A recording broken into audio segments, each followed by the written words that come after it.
వేసవిలో గాలి వేడిగా ఉంటుంది. రక్తం వేగంగా పరిగెడుతుంది. ఇంద్రియాలు అగ్నిలా మండుతాయి. అదే సమయంలో బ్రహ్మచర్యం అంటారా?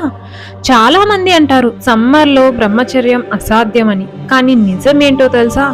బ్రహ్మచర్య శక్తి నిజంగా పరీక్షించబడేది చలిలో కాదు, వర్షంలో కాదు, వేసవిలోనే. వేసవి అంటే కేవలం ఉష్ణోగ్రత కాదు, అది మన శరీరంలో ఉన్న అగ్నిని బయటికి తీసుకొచ్చే కాలం. అదే అగ్ని అదుపు తప్పితే కామంగా మారుతుంది. అదే అగ్ని నియంత్రించగలిగితే బ్రహ్మచర్య శక్తిగా మారుతుంది. అందుకే పూర్వకాలంలో ఋషులు తపస్సు చేసేది ఎక్కువగా ఉత్తరాయణ కాలంలోనే, అంటే వేసవి కాలంలోనే. ఎందుకంటే ఈ కాలంలో శరీరం బలహీనంగా ఉన్నా మనస్సు మాత్రం గెలిస్తే ఆ శక్తి జీవితమంతా నిలుస్తుంది. ఈ వీడియోలో నేను చెప్పబోయేది అదే. వేసవిలో బ్రహ్మచర్యం ఎందుకు కష్టం? అదే వేసవిలో ఎందుకు శక్తివంతమవుతుంది?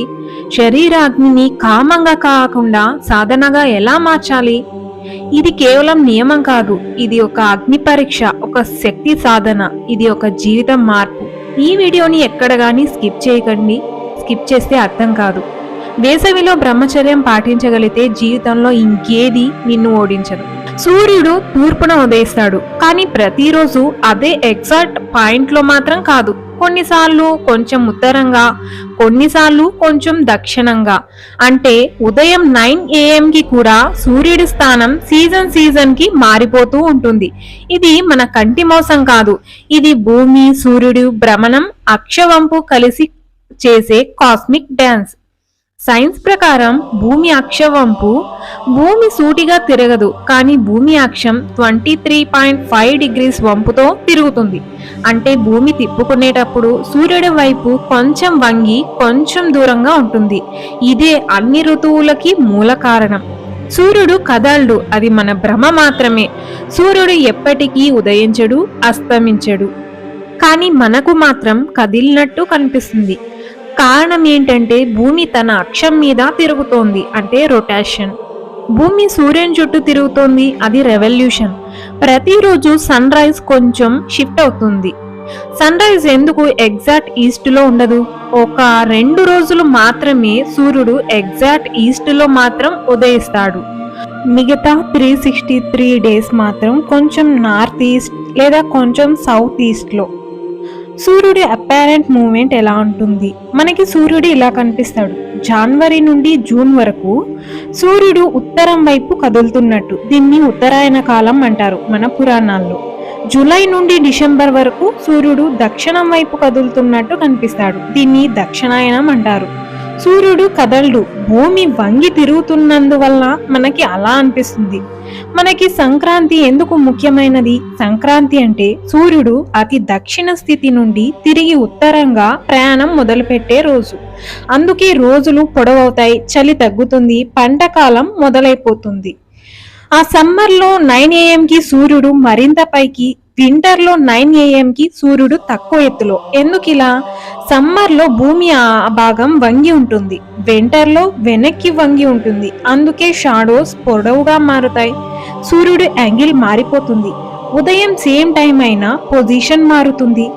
పురాణాల ప్రకారం సూర్యుడు మనకి కాలపురుషుడు.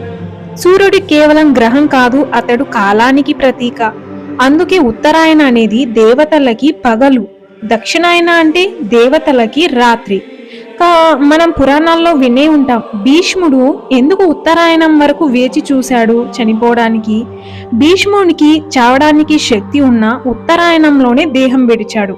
ఎందుకంటే ఆ కాలం జ్ఞానానికి మోక్షానికి ప్రతీక. సూర్యశక్తి పైకి లాగే శక్తి. అందుకే శక్తి దిశ మారుతుంది, చైతన్యం పైకి వెళ్తుంది. రెండు చెప్పేది ఒకటే, సూర్యుడి దిశ మారడం కాదు, మన అనుభూతి దిశ మారుతుంది. సూర్యుడు ఎప్పుడు తూర్పునే ఉదయిస్తాడు, కానీ అదే తూర్పు ప్రతిరోజు ఒకేలా ఉండదు. భూమి తిరుగుతుంది, కాలం కదులుతుంది, మనమే మారుతున్నాం. అందుకే ఒకే సూర్యుడు మనకు ప్రతిరోజు కొత్తగా కనిపిస్తాడు. ఉత్తరాయణ దక్షిణాయన అంటే ఏంటసలు? సూర్యుడు నిజంగా కదలడు. భూమి 23.5 degrees వంపుతో సూర్యుని చుట్టూ తిరుగుతుంది. దీనివల్ల మనకు సూర్యుడు ఇలా కనిపిస్తాడు. ఉత్తరాయణ అంటే సూర్యుడు ఉత్తరం వైపుకి వెళ్తున్నట్టు కనిపించే కాలం. ఇది జనవరి నుండి జూన్, అంటే సంక్రాంతి స్టార్టింగ్ అన్నమాట. దక్షిణాయన అంటే సూర్యుడు దక్షిణం వైపుకు వెళ్తున్నట్టు కనిపించే కాలం. ఇది జూలై నుండి డిసెంబర్. ఇది కేవలం దిశ కాదు, సూర్యకాంతి పడే కోణం మారడం. భూమి తన చుట్టూ తాను తిరగడానికి పట్టే సమయం 24 అవర్స్. అందువల్లే మనకు పగలు రాత్రి ఏర్పడతాయి. కానీ భూమి సూర్యుని చుట్టూ తిరగడానికి పట్టే టైం 365 డేస్. దీనివల్లే మనకు ఋతువులు అనేటివి ఏర్పడతాయి. ఋతువులు రావడానికి కారణం దూరం కాదు, భూమి వంపు, సూర్యుడి కాంతి పడే కోణం అన్నమాట. అసలు ఋతువులు ఎలా వస్తాయి? భూమి తిరుగుతున్నప్పుడు ఒక అర్ధగోళం సూర్యుడి వైపు వంగితే ఎక్కువ కాంతి, ఎక్కువ వేడి, ఇదే సమ్మర్.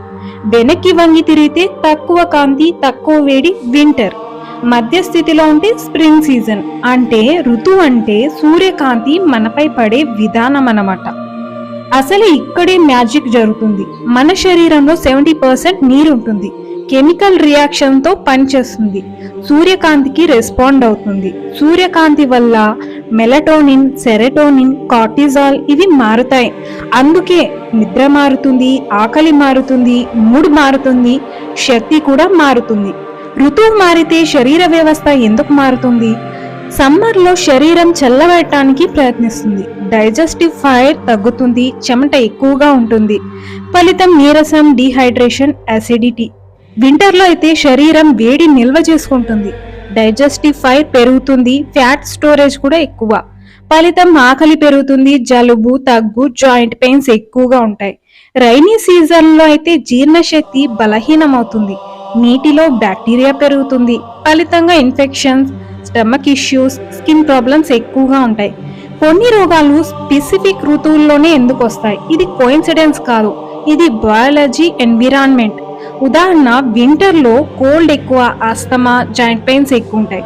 రైనీ సీజన్లో viral fevers, typhoid, skin infections. సమ్మర్లో అయితే heat, stroke, dehydration, BP issues. కారణం ఏంటో తెలుసా? Temperature, humidity, bacteria growth, immunity fluctuations.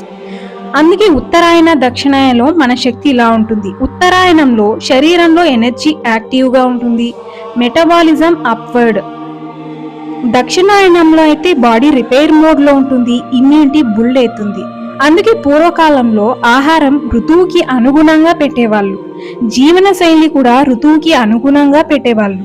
సూర్యుడు కేవలం ఆకాశంలో ఉన్న అగ్నిగోళం కాదు, అతడు మన శరీరంలో నిద్రగా, ఆకలిగా, ఆరోగ్యంగా, రోగంగా మారుతున్న శక్తి.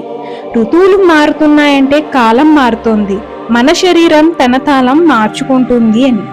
సమ్మర్లో బ్రహ్మచర్యం ఎందుకు కష్టం? సమ్మర్లో శరీరంలో హీట్ పెరుగుతుంది, రక్త ప్రసరణ వేగం పెరుగుతుంది, ఇంద్రియాలు సెన్సిటివ్ అవుతాయి, ఆకలి, దాహం, కామవృత్తి త్వరగా ఉద్రేకం అవుతాయి. బ్రహ్మచర్యం బ్రేక్ అయ్యేది కోరిక వల్ల కాదు, శరీర తాప నియంత్రణ లేకపోవడం వల్ల. సమ్మర్లో శరీరాన్ని చల్లగా ఉంచితే మనసు ఆటోమేటిక్గా నియంత్రణలోకి వస్తుంది.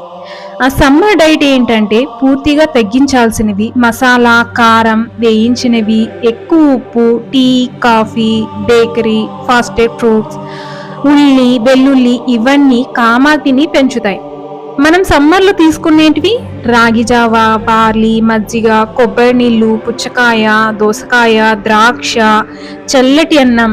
ఇవి ఆకలి తగ్గితే కోరిక కూడా తగ్గుతుంది. రోజువారీ శైలి ఎలా ఉండాలి? సమ్మర్లో బ్రహ్మముహూర్తంలో లేవాలి, చల్లని నీటితో ముఖం కడుక్కోవాలి, ప్రాణాయామం ఖచ్చితంగా ఉండాలి. ఇవి శరీర తాపాన్ని తగ్గిస్తాయి. ఖచ్చితంగా డైలీ శ్వాస మీద దృష్టి చేస్తూనే ఉండాలి. కామవృత్తి పైకి ఎగబాగకుండా ఉంటుంది. బరువైన వ్యాయామం చేయకూడదు, ఎందుకంటే ఎక్కువ స్వెట్ వస్తుంది కాబట్టి. డైలీ ఎర్లీ మార్నింగ్ వాకింగ్ లేదా సూర్య నమస్కారాలు, యోగాసనాలు ఇవి చేస్తే ఓకే. శరీరాన్ని ఎక్కువ అలసటకి గురి చేయకూడదు. కామవృత్తి వస్తే ఏం చేయాలి? కోరిక వస్తే ఫైట్ చేయకూడదు, రీడైరెక్ట్ చేయాలి. వెంటనే చేయాల్సింది చల్లని నీటితో ముఖం కడగాలి, బయట గాలి పీల్చాలి, లేదా వాకింగ్ మొదలు పెట్టాలి. లేదా ఏదైనా మీకు ఏ ఫీలింగ్ వస్తే దాన్ని ట్రాన్స్ఫర్మేషన్ చేయాలి. నీకు సింగింగ్ వచ్చా, డాన్సింగ్ వస్తుందా, లేకపోతే రాయగలవా, దాన్ని డైరెక్షన్ చేయాలి. ఇలా చేస్తే 10 నిమిషాల్లో దాని కెపాసిటీ తగ్గిపోతుంది. రాత్రి 9:30 లోపు పడుకునేయాలి. హెవీ ఫుడ్ రాత్రిలో అస్సలు తీసుకోకూడదు. మొబైల్, రీల్స్ ఇవన్నీ తగ్గించాలి. ఎందుకంటే కళ్ళ ద్వారా మనసు కూలిపోతుంది. బ్రహ్మచర్యం అంటే శరీర నియంత్రణ కాదు, ఆలోచనల నియంత్రణ. సమ్మర్లో కోపం, అసహనం, అస్థిర ఆలోచనలు ఎక్కువగా ఉంటాయి. కోపం కూడా కామానికి ఇంధనం. సమ్మర్లో బ్రహ్మచర్యం సాధించగలిగితే మిగతా ఋతువులు నీకు పరీక్షలు కావు, అవి నీ సాధనకు సహకారులవుతాయి. ఈ వీడియో నీకు నచ్చినట్టయితే లైక్ చేయి, షేర్ చేయి, తప్పకుండా మన ఛానల్ని సబ్స్క్రైబ్ చేసుకోండి గైస్.